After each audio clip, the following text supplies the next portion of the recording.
C'est toi, Jésus, pain de vie, qui me nourrit jour par jour. Manne céleste et bénie, c'est ton merveilleux amour. Pain de vie, pain de vie, pain de vie. D'eau du ciel toujours nouveau, tu me nourris, pain d'en haut. À ton amour, je me fie. Que me faudrait-il donc de plus? Rien, non. Rien ne rassasie ici-bas que toi, Jésus. Pain de vie, pain de vie, pain de vie. Don du ciel toujours nouveau, je te bénis, pain d'en haut. Eh bien, frères et sœurs, c'est encore une joie de nous retrouver pour ce culte de ce matin. J'espère que tout s'est bien passé, que vous vous portez bien et que la semaine a été propice pour chacun et chacune d'entre vous. Il est temps de nous tourner vers le Seigneur dont nous vient la paix, la grâce et la miséricorde. Une fois encore, nous nous réjouissons de faire monter ensemble notre louange, notre adoration, même si nous sommes encore séparés les uns des autres, mais là où 2 ou 3 sont réunis en mon nom, dit Jésus, je suis au milieu d'eux. Nous voulons ainsi élever notre voix, mais nous voulons aussi élever notre âme, notre cœur, et tourner ainsi aussi nos yeux vers celui qui rayonne et qui est avec nous. Il est le bienvenu parmi nous et nous élevons le nom de Jésus qui est au-dessus de tout autre nom. Je vous invite donc ainsi au recueillement. Seigneur notre Dieu et notre Père, nous te bénissons, nous te rendons grâce, car à nouveau nous voici. Nous voici devant toi, nous voici avec toi, tu es au milieu de nous, et grande est notre réjouissance, grande est notre joie. Car, Seigneur, nous le savons, tu es toujours avec nous. Tu conduis toutes choses, rien n'est le fruit du hasard. Et surtout, tu veilles sur tes rachetés, tu veilles sur tes enfants. Voici venu le moment de te rendre le culte qui t'est dû. Voici le moment où nous faisons monter vers toi notre reconnaissance et notre louange avant de pouvoir à nouveau ouvrir ta parole. Que vraiment tu nous bénisses les uns les autres, tu bénisses, Seigneur, nos familles respectives et tu bénisses ce moment que nous passons avec toi. Gloire te soit rendue dans le bon nom de notre Seigneur Jésus-Christ. Amen. Je vous propose, bien entendu, d'ouvrir la parole de Dieu et nous ferons 2 lectures ce matin. La première se fera dans le livre du prophète Jérémie au chapitre 38 et nous lirons à partir du verset 4. Donc, livre du prophète Jérémie, chapitre 38, à partir du verset 4.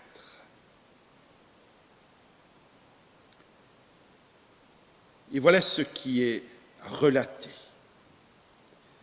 Les chefs dirent alors au roi, « Cet homme doit être mis à mort, car il décourage les hommes de guerre restés dans cette ville et tous les peuples en leur tenant de tels discours.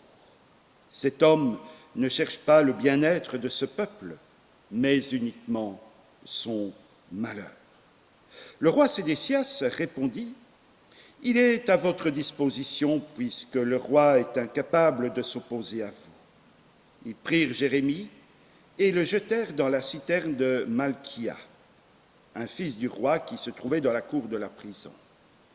Ils y descendirent Jérémie à l'aide de cordes. Il n'y avait pas d'eau dans cette citerne, mais il y avait de la boue, et Jérémie s'y enfonça. L'Éthiopien Ebed-Mélec, un eunuque attaché au palais, apprit qu'on avait mis Jérémie dans la citerne. Or, le roi siégeait à la porte de Benjamin.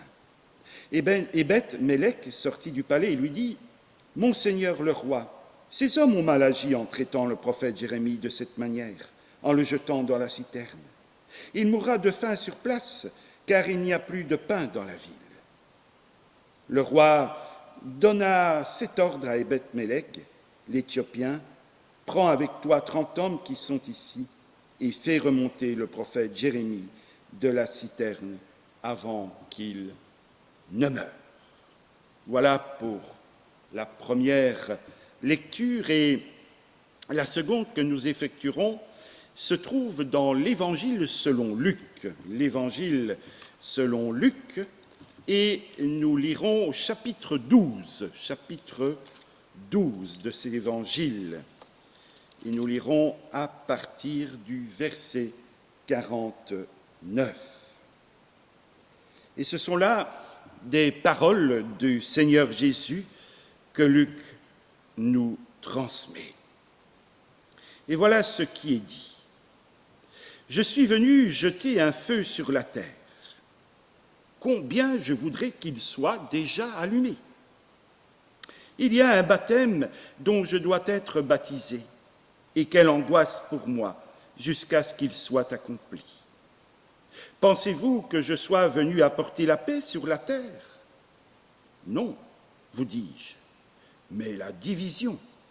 En effet, désormais, s'il y a 5 personnes dans une famille, elles seront divisées, 3 contre 2 et 2 contre 3.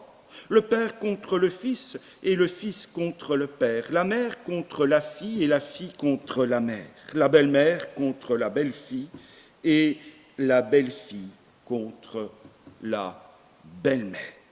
Et nous arrêterons là ces lectures. Que le Seigneur bénisse sa parole. Nous venons d'entendre un cri terrible. Je suis venu apporter du feu sur la terre. Ça nous laisse carrément sans voix, n'est-ce pas? On pourrait même dire bouleversé, effrayé, incrédule. Quelle en est la raison? Y a-t-il une raison ou plusieurs? En réalité, il y en a 2. Et tout est toute simple et compréhensible. Lorsqu'on nous parle du feu, ou lorsque nous sommes confrontés directement ou indirectement, ce n'est jamais, bien entendu, de bon cœur.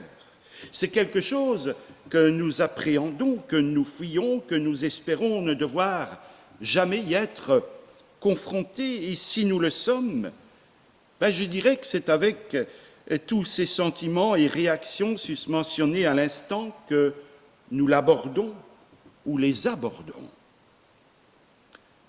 Le feu, c'est un élément naturel. Et c'est dans bien des cas péjorativement, négativement, que nous en parlons ou que nous le vivons, et cela à bien des égards. Il est généralement synonyme de destruction, d'anéantissement, de jugement, de condamnation. Et quand je dis cela, on ne peut pas s'empêcher de songer à ces flammes éternelles dépeintes dans l'Écriture, ces flammes éternelles de la Géhenne, de ce lieu où nous dit encore l'Écriture, les réprouvés lors de la comparution au cours du jugement dernier seront envoyés dans un tourment éternel. Nombre de textes nourrissent ce sentiment de peur, oui, il faut bien le dire, de crainte. Ainsi, au sein de ceux-ci, cet élément symbolise ou exprime à la fois la désapprobation, la colère de Dieu à l'égard de tel ou tel personnage, ou encore du peuple dans son entièreté. Songeons, ne fût-ce qu'un instant, à ces nombreux psaumes parlant de ce feu destructeur initialisé, voulu par Dieu pour châtier.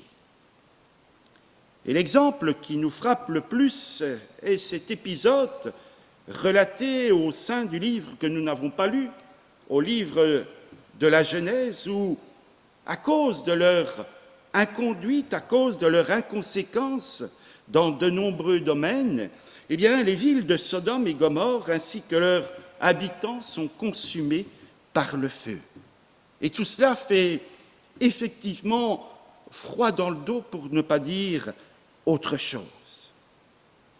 Première raison donc, expliquant une fois encore notre peur face à ce qui, de prime abord, ne peut être que désapprobation, condamnation, destruction. Et la seconde raison vient du fait que celui qui a prononcé cette parole, celui qui fait preuve de vindicte, n'est pas n'importe qui, loin s'en faut. Nous aurions très certainement été moins abasourdis si ce n'avait été le Seigneur Jésus qui aurait prononcé ces paroles. Mais c'est bien lui qui affirme « Je suis venu jeter un feu sur la terre » avant d'ajouter « Combien je voudrais déjà qu'il soit allumé ». Alors, quand on est confronté à ce type de texte, forcément, ça donne à réfléchir.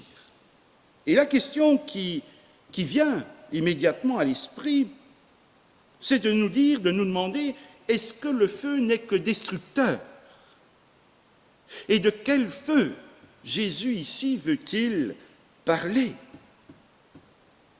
Alors, si certes le feu détruit, consume, tue, il réchauffe, il permet le travail. La domestication du feu a permis à l'homme d'acquérir au cours des siècles un certain confort de vie.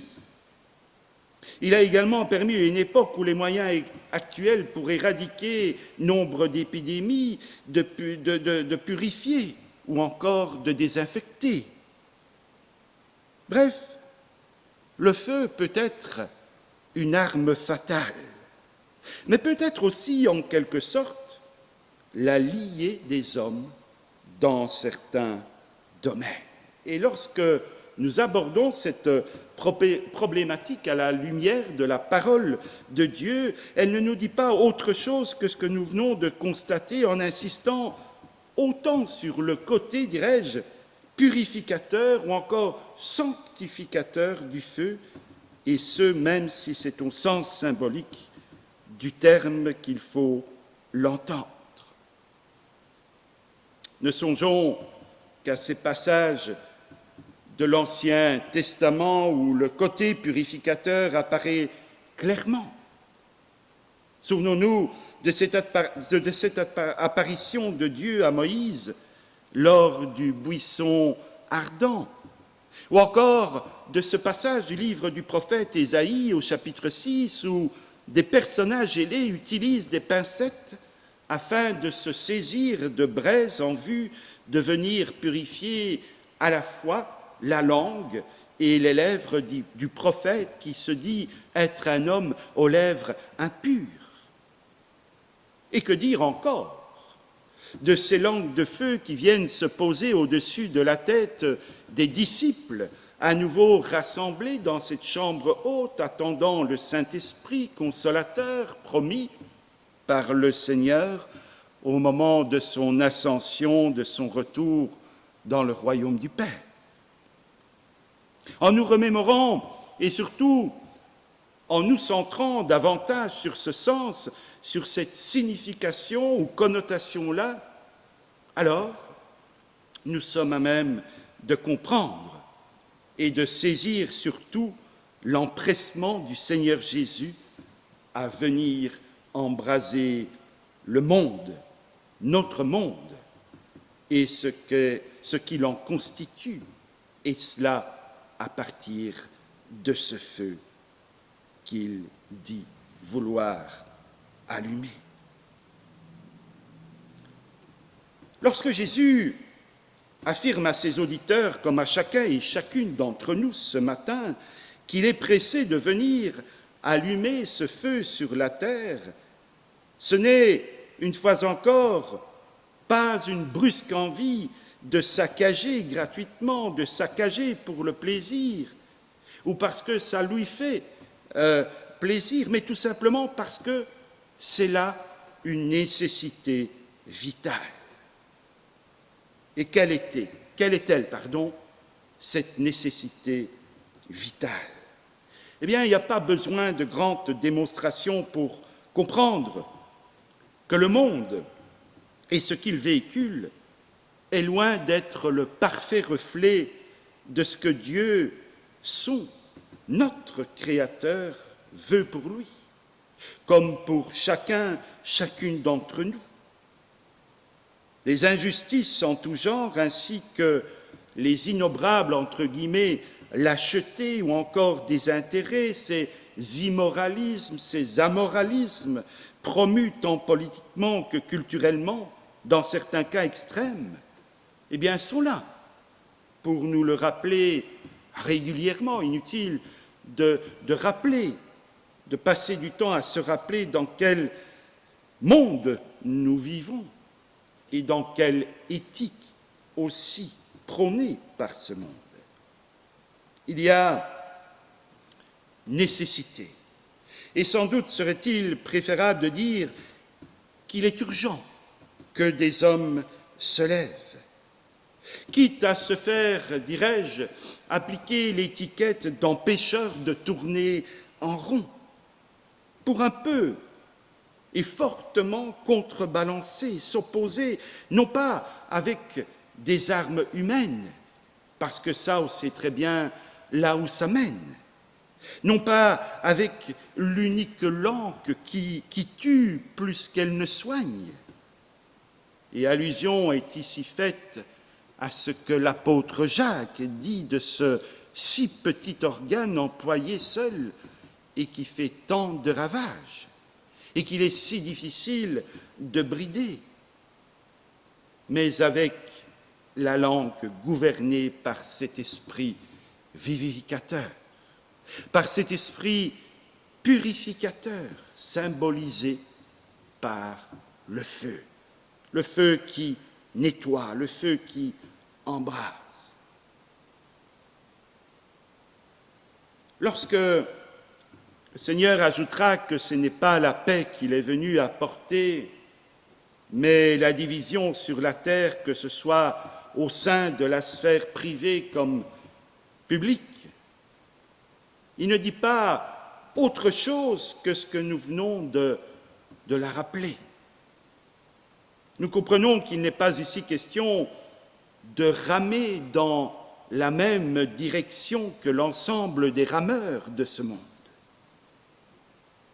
Ce qui est attendu, ce qui est espéré, et c'est d'ailleurs ce pourquoi la propre chair de Dieu a été incarnée et a pénétré notre histoire humaine, eh bien, c'est qu'à l'image du prophète, le voilà, du prophète Jérémie à l'époque du roi Sédécias, il y ait des voix discordantes qui se lèvent non pas pour un malin plaisir à être discordantes, mais pour remplir cette mission à laquelle, sans exception, nous avons et sommes continuellement appelés à être. Des gens, des hommes, des femmes, des veilleurs, des sentinelles vigilantes qui se meuvent par la force de l'esprit. Caïn a un jour posé la question de savoir s'il était le gardien de son frère. Et la suite du récit nous laisse implicitement penser qu'il en est bien ainsi.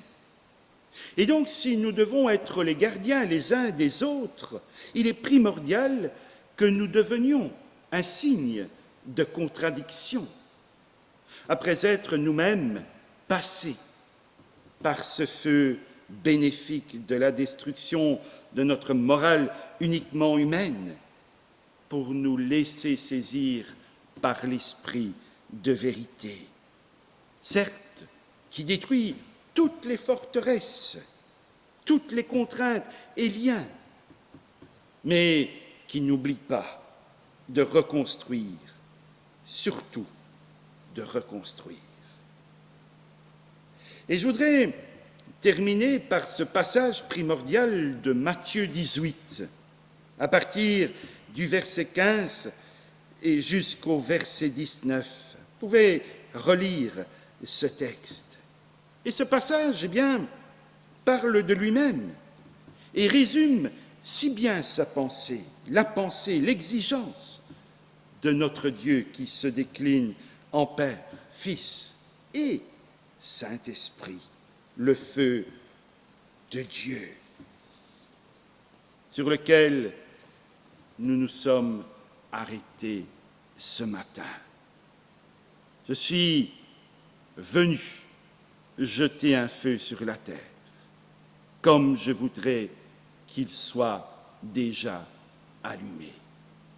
Eh bien, que ce feu du Saint-Esprit allume, illumine, nous illumine, afin que nous portions l'espérance du salut en Jésus-Christ. Et que, ainsi, ce monde soit transformé, lui créé à l'image de Dieu, mais ayant perdu, ayant dévasté cette image. Mais ce feu-là vient reconstruire à celui, à celle qui accepte Jésus-Christ comme Seigneur et Sauveur et qui décide de se mettre ainsi en marche sur le chemin de l'Évangile par la sanctification. Amen. À toi, mon Dieu, mon cœur monte, en toi mon espoir gémit. Serais-je couvert de honte auprès de mes ennemis? Jamais on n'est confondu quand sur toi l'on se repose, mais le méchant est perdu, qui nuit au juste sans cause.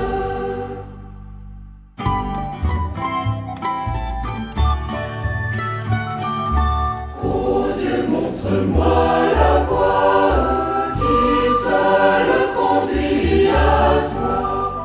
Fais que je marche avec joie dans les sentiers de ta loi. Fais que je suive toujours de ta vérité la route, toi qui de ton prompt secours veux que jamais je ne doute. Souviens-toi de ta clémence, car elle fut de tout temps. En pitié de ma souffrance, c'est ta grâce que j'attends. Mais loin de ton souvenir, les péchés de ma jeunesse, et daigne encore me bénir, Seigneur, selon ta promesse. Dieu fut toujours véritable, bon et juste il le sera, et du péché mis